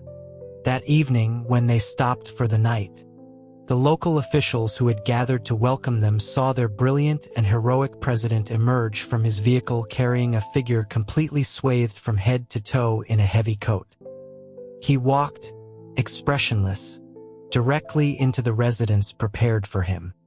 Inside her room, Catherine Liu's heart was pounding. She was the youngest daughter of the governor of this state, and her father, after much deliberation, had instructed her to attend to the president during his stay. The East Wing was still empty, the president was returning from a great victory, and his mood was surely excellent. If she could catch his eye during his brief stay, it would be a great fortune for her and her family. Before the president's arrival, an advance team had come and vetted all the female staff assigned to serve him. Despite their pristine backgrounds, none were allowed in the inner chambers. They were to wait in the antechamber, only to enter if summoned. She had been waiting all afternoon. Finally, the convoy arrived. She held her breath as a young man in a presidential jacket entered, carrying the cloaked figure in his arms. A few aides scurried behind him. She quickly bowed her head, watching as he walked straight into the inner bedroom without a glance in her direction. A few moments later, a voice from inside called for a doctor. Her heart, which had been fluttering with excitement at the sight of the handsome young president, sank. Was he ill? As she fretted, an aide emerged and hurried out, returning shortly with a doctor. She could hear low, hushed voices from the inner room. Then the aide came out again with a prescription and ran off, presumably to have it filled. Her hopes dwindled. The aide's urgency suggested it was serious. Was the president sick? Or was it the person he had carried in? She hadn't gotten a good look. Who could be so important that the president himself would carry them? She hadn't heard he was traveling with his son. After a while, someone came to announce that the welcoming banquet was ready. A message came back from the inner room. The president was tired from his journey and had delegated the hosting duties to his top general. A short time later, dinner was brought in. A vast spread of dishes was laid out, and a food taster sampled each one. After a suitable interval, a man in a purple uniform, a color she knew from her protocol lessons was reserved for the president's personal staff, emerged from the inner room. It was Mason. She quickly stepped forward to assist him. He surveyed the dishes and selected only a few light soups and porridges, arranging them on a tray which he carried inside himself. A few moments later, she heard the soft clinking of a spoon against a bowl, and a low, gentle voice, as if soothing someone. The tray was brought out with empty dishes. Just as she took it, the curtain to the inner room parted, and the president himself walked out. He went to the table in the antechamber and sat down. His face was ruddy, showing no signs of illness. She stood there, stunned, holding the empty bowls, as Mason began to serve the president, arranging his dishes and utensils. She hurried to hand the tray to a junior attendant and went to help, but Mason was so proficient he needed no assistance. The president ate quickly but with perfect etiquette, not making a sound. He had a hearty appetite. Seeing no way to be useful, she went to brew a pot of tea, timing it perfectly for when he finished his meal. As she presented it, Julian gave her a cursory glance, took the cup, and sipped it. "Is the medicine ready?" he asked. Mason said he would go check and hurried out. Julian continued to drink his tea in silence. Catherine stood by, her heart fluttering. Soon, Mason returned with a bowl of medicine. Julian took it, and without another word, he parted the curtain and went back into the inner room. On the bed, Leo was buried in the thick duvet, his brow furrowed, sleeping an exhausted, feverish sleep. His face was flushed. After their encounter in the vehicle that afternoon, he had developed a fever. Julian felt a pang of regret. He had tried to be gentle, knowing Leo was still recovering, but even so, he had pushed him too far. He remembered a time when Leo had been much more resilient. What had these past years done to him, turning him into someone as fragile as snow, melting at the slightest touch? He gently shook him awake. "Get up. Take your medicine, then you can sleep." Leo frowned, pulling away. He had been taking medicine for days and was sick of the smell. He closed his eyes and burrowed deeper into the blankets, feigning sleep. Julian was surprised. He had never seen this petulant, almost childish side of the normally composed and stoic Leo. He felt a twinge of guilt. "Come on," he said softly. "You have a fever. Just drink the medicine and we can stay here a few extra days. I'll take you to see the lake. We don't have to rush back to the capital." Leo kept his eyes squeezed shut. Julian considered for a moment, then, with a firm but gentle hand, pulled him into a sitting position, took a mouthful of the medicine himself, and leaned in to kiss him. Leo, shocked, opened his eyes just as Julian transferred the bitter liquid into his mouth. He felt the heat from Julian's lips and knew he was ill, but Julian lingered, teasing his lips until they were red and swollen. Leo, panting, finally sat up, took the bowl and drank the rest of it in one go. Julian took the empty bowl, a faint smile on his lips. Leo looked at his face, which he hadn't seen clearly in so long, and was momentarily stunned. The past 3 years had carved new lines of seriousness and authority into Julian's features. There were faint furrows between his brows, and his jaw was set with the weight of command. Only when he smiled did Leo see a glimpse of the younger man he once knew. Julian saw him staring, his eyes glistening as if with unshed tears, and it looked like affection.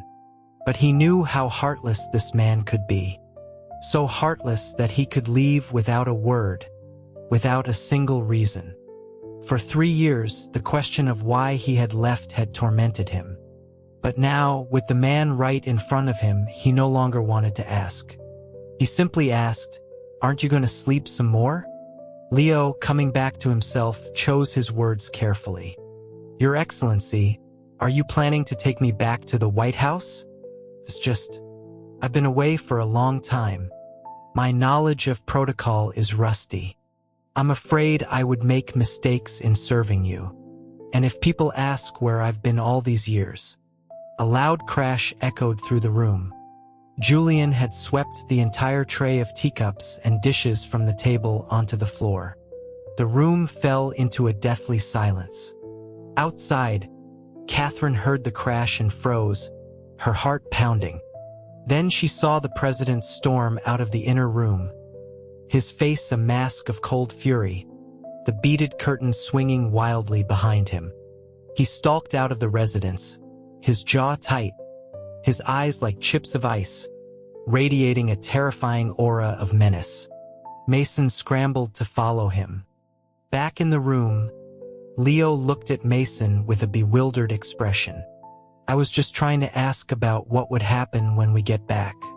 I barely started and he just exploded." Mason let out a long-suffering sigh.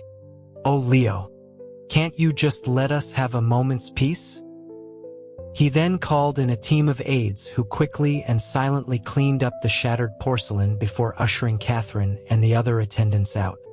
Catherine spent the night sitting on a stool in the antechamber, dozing fitfully.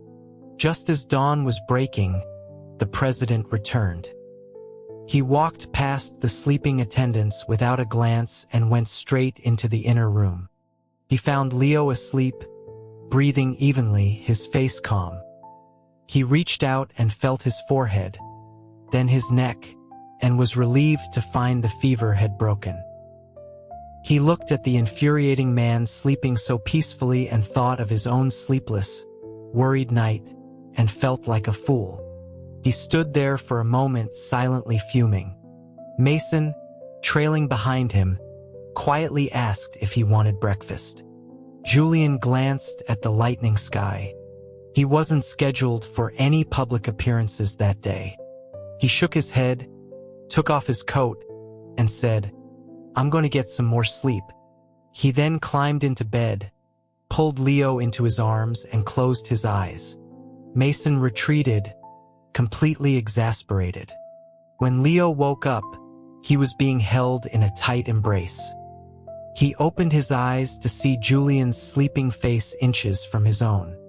He tried to move, but Julian's legs were wrapped around his, pinning him in place. He shifted slightly and immediately felt the effect he was having on Julian's body. He froze. The position was intensely uncomfortable, and he felt smothered by the heat of Julian's chest. He tried to pry Julian's arms off, but they only tightened. Defeated, he closed his eyes, but soon he was sweating in the confined space. Just then, Julian's eyes opened. They looked at each other, Julian's gaze slowly sharpening from sleepiness to full awareness. He did not loosen his grip. Leo, his voice muffled, said, "It's hot. I want to take a shower." Julian ignored him, simply holding him. For a moment, the powerful, decisive leader was gone, replaced by a man showing a rare vulnerability. After a while, Leo spoke again. "Back in Colorado," he said, "I worked in a brewery for a while. The owner, Henry, was conscripted with me. We were separated during the ambush. I don't know if he survived. I promised him I would look after his family. I asked Kane to send some money and make some inquiries, but he said that after the town fell, the laborers scattered, and there's no record of him. I'd like to help his family." Julian, who had been bracing himself for another attempt to talk about leaving, was relieved. "Write down the address," he said. "I'll have the governor's office take care of them. And if they find him, they'll report back immediately." Leo then added, "The beer they made was very good. There was an onion ale that was surprisingly clear and crisp. It reminded me a little of that expensive white wine you used to like." Julian's grip tightened again, unsure how to navigate this strangely domestic conversation. All the threats and pleas he had prepared were stuck in his throat. He could only follow Leo's lead. "We have plenty of good wine at the residence." Leo suddenly smiled. "So, are you making me the director of the White House wine cellar? After being gone for so long, people will talk if I just reappear." He had finally dropped the overly formal, evasive language, to Julian's immense relief. "Of course not. You're my chief of staff. Who would dare to question it? We'll just say you were on a long-term classified assignment for me." The words were barely out of his mouth when he realized their implication. A wave of pure joy washed over him. He pulled Leo into a fierce hug, then lowered his head to capture his lips in a deep, possessive kiss. The next day, they took a boat out on the lake. It was a beautiful autumn day, the maple trees on the shore a blaze of red, their reflection perfect in the mirror-like water. Julian had intended it to be a private outing, but protocol and politics dictated otherwise. The local officials and the top generals from his campaign accompanied them. On board, a string trio played softly, and a fine meal was served, but the atmosphere was as formal as a state dinner. Julian made a brief toast to his men, then retreated to the upper deck, where a private suite had been prepared. Leo had been sent there as soon as they boarded.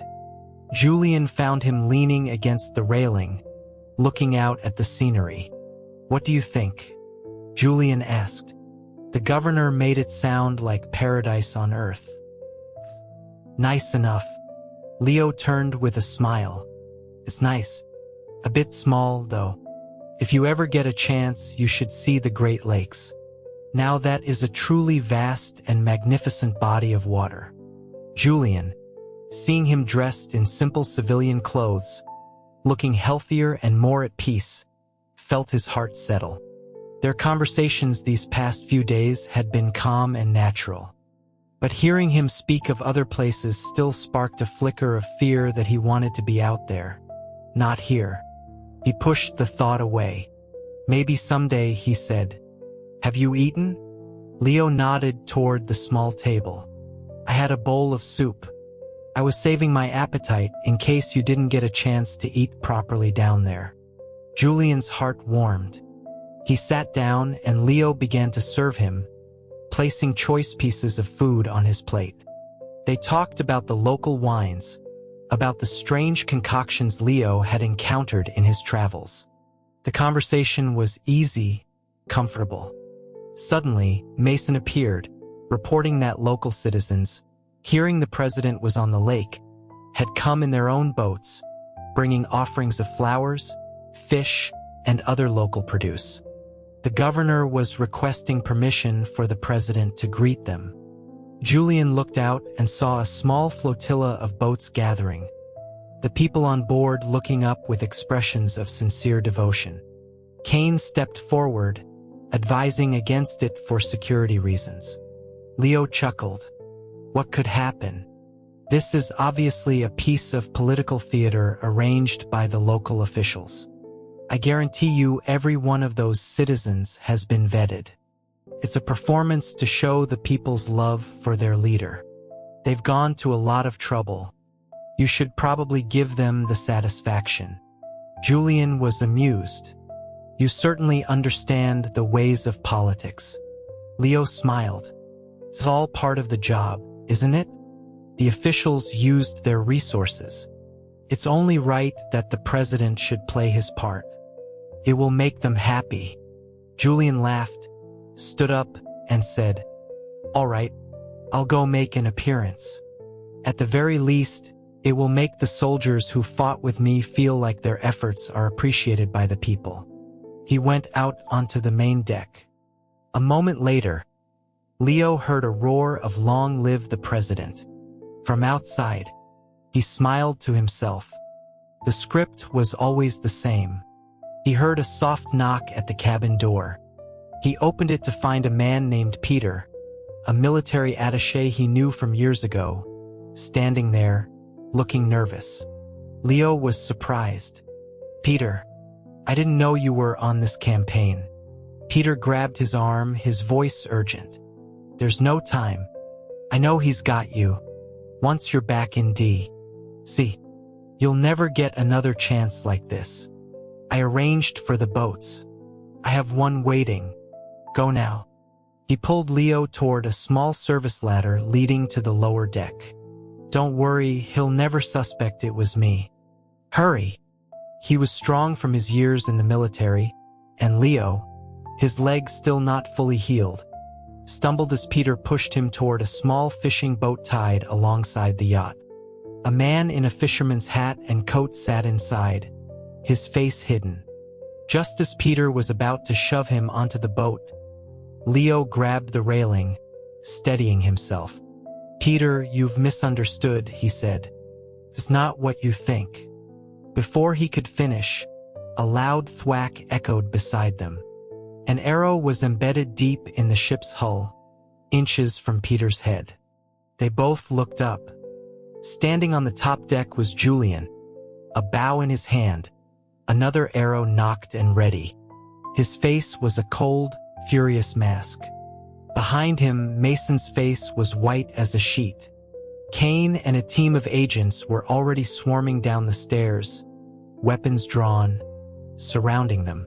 Peter's face went pale. He hadn't expected Julian to return so quickly. Leo sighed and gently pushed him aside. Tell the president not to be angry with the general, he said quietly to Cain. It was a misunderstanding. Cain's expression was one of profound weariness. He apologized to Leo and then ordered his men to restrain them both, along with the fishermen in the boat. Leo was taken back to his cabin. His hands and feet were bound, and his eyes were blindfolded. He was frantic with worry for Peter. He was put in a car and driven back to the residence, where he was placed on his bed. The room was silent. He knew that Julian, with Peter's powerful family background, wouldn't act rashly, but he feared an impulsive act of rage. All he could do was wait. The long darkness reminded him of the time he had been blind, amplifying the anxiety of waiting. After what felt like an eternity, he heard someone enter the room. He smelled Julian's familiar scent. A hand began to untie his bonds. A feeling of dependence, a vestige of his blind days, rose in him. "Your Excellency," he whispered, "today was a misunderstanding. I can explain. Please don't harm the general." Julian's hands paused for a moment, then continued their work. When the ropes were off, Leo reached up to remove his blindfold, but Julian caught his wrist. A cold, hard piece of metal snapped around it. In the darkness, he heard a soft click. It was a handcuff, chaining him to the headboard of the bed. "I didn't know about the general's plan today," Leo said, his voice strained. Julian's hand gently brushed a stray hair from his forehead. His fingers traced the outline of his eyes over the black cloth. "You knew him back in the old days," he said, his voice low. "When my father kept you under watch, you were so careful, so discreet.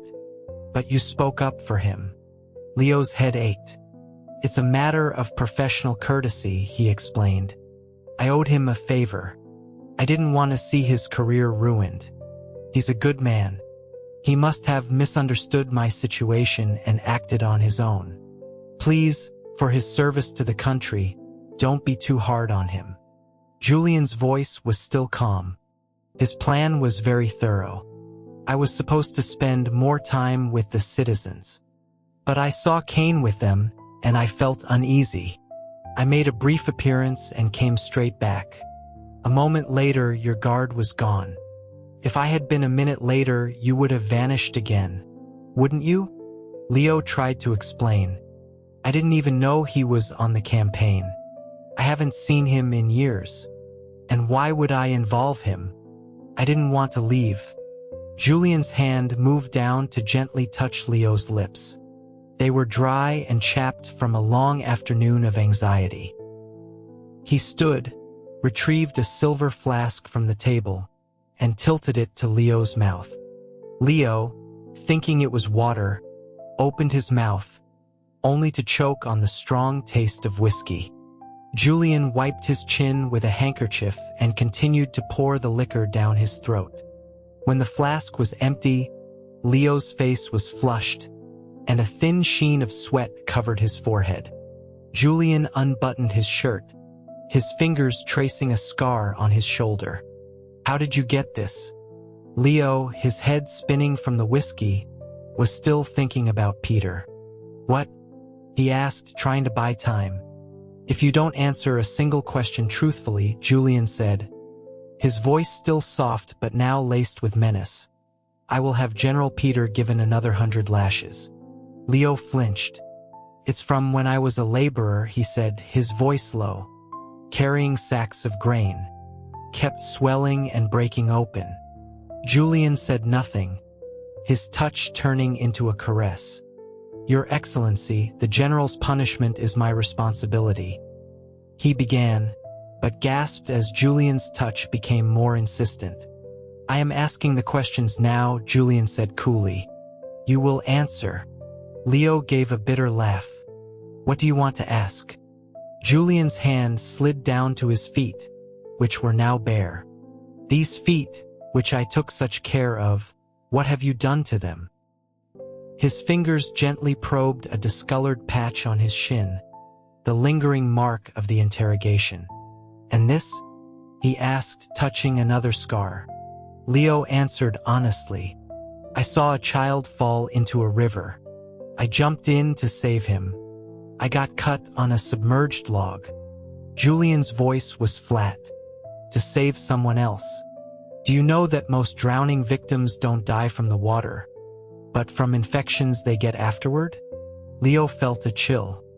The whiskey was making his head swim, and Julian's relentless questioning was disorienting him. He felt a pang of guilt. "I know," he murmured. Julian unbuckled his belt. Leo tried to turn away in shame, but Julian held him fast. "Your Excellency, don't do this." He clamped his legs together, a last defense. In the throes of passion, when their love was mutual, he had no shame.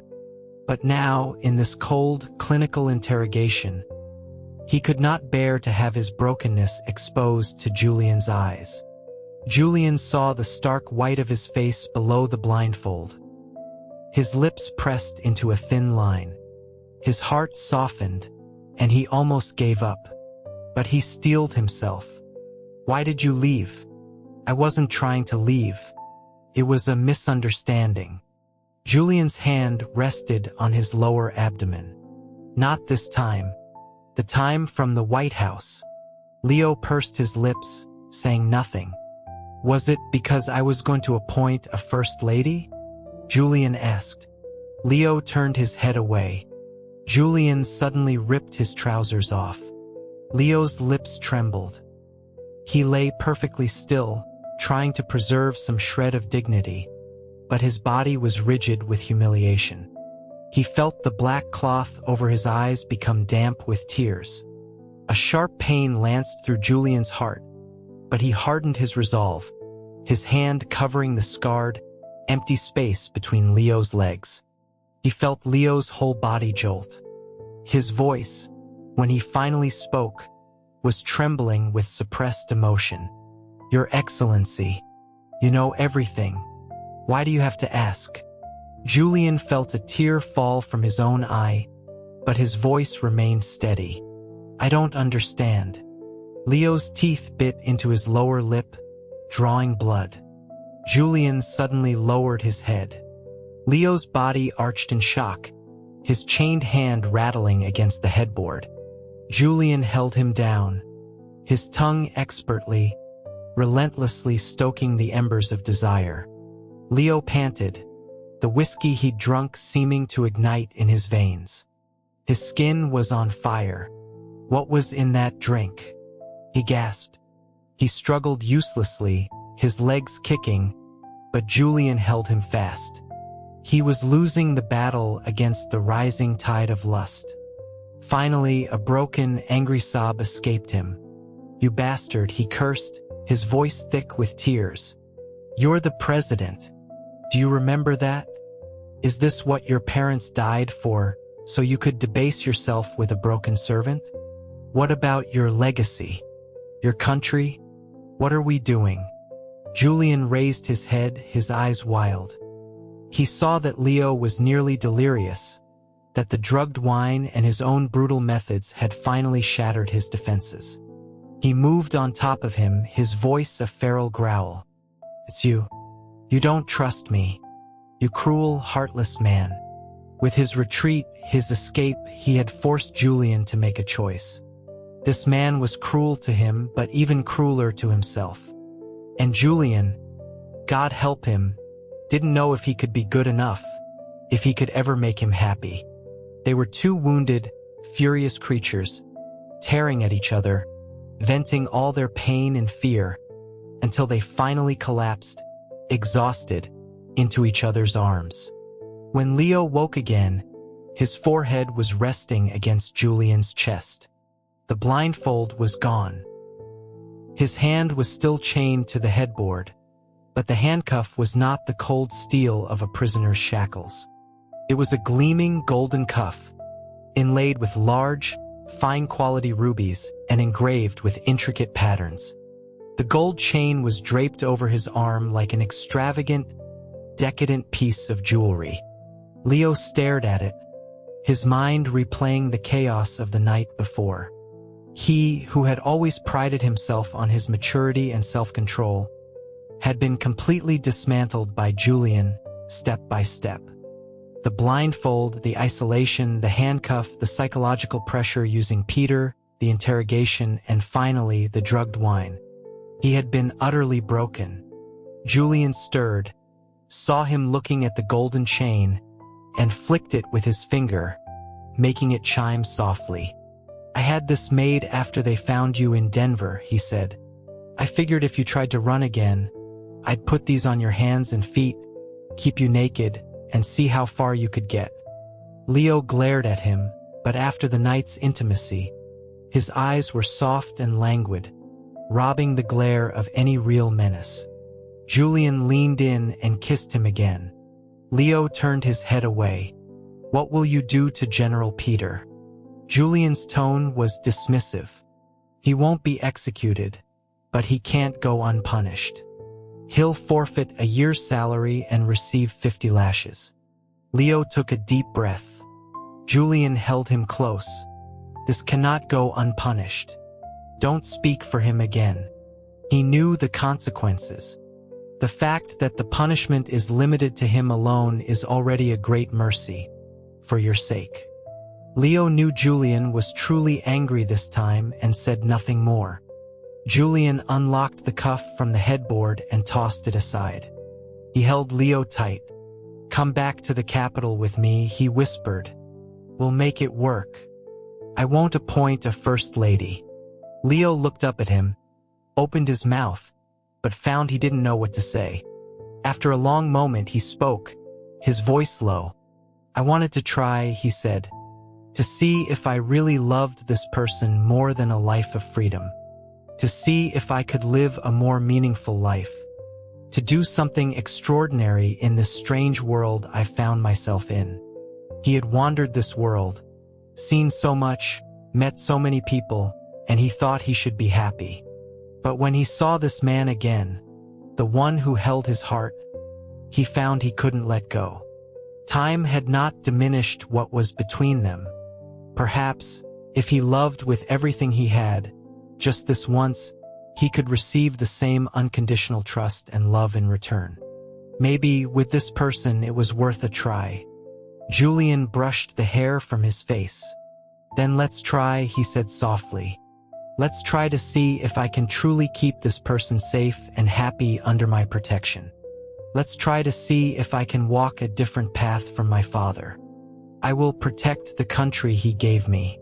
But I will not so easily give up the things that are more important. The years we've spent together. This complicated thing between us that has nothing to do with gender or status or titles.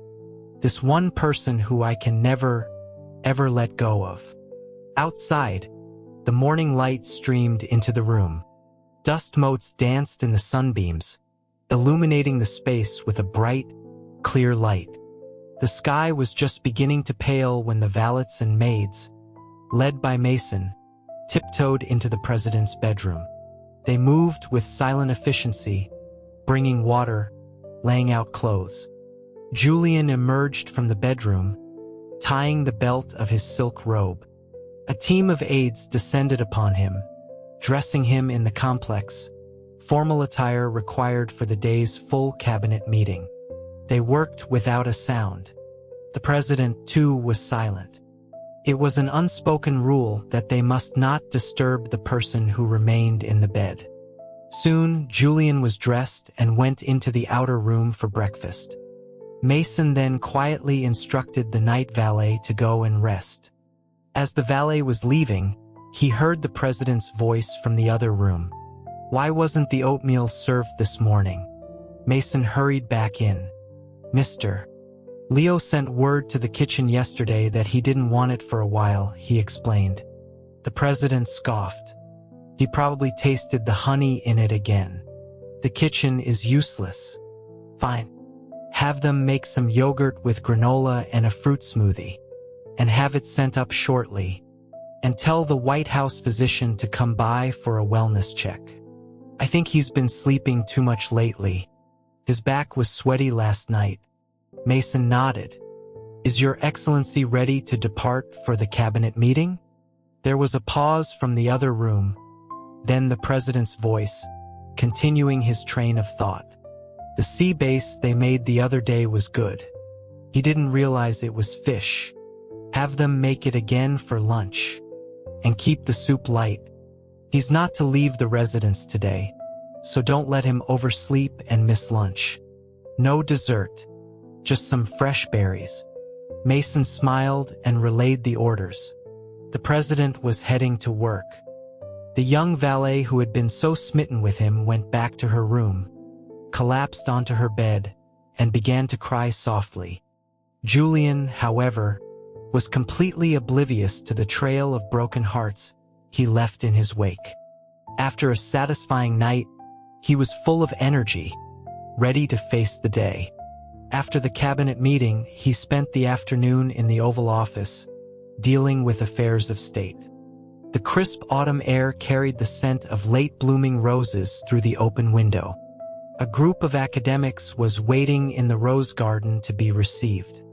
They saw a figure in a deep blue suit emerge from the West Wing, flanked by a retinue of junior aides. He moved with an air of quiet authority. Officials they passed greeted him with respectful smiles.